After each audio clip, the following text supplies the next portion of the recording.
Will be mentioned for pre-trial on the 5th of February. For pre-trial, the prosecution to supply to the defense advocates all witness statements plus all documentary evidence to be relied upon by the state hearing on 30th July. So considering the offenses herein, the bond terms are set as follows.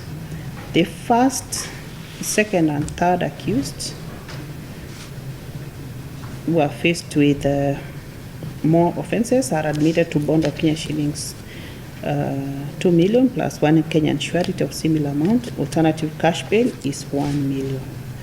For the fourth and fifth accused persons, they are admitted to bond of Kenya shillings 500,000 plus 1 Kenyan surety of similar amount. Alternative cash bail is 300,000. Otherwise, they be remanded in custody.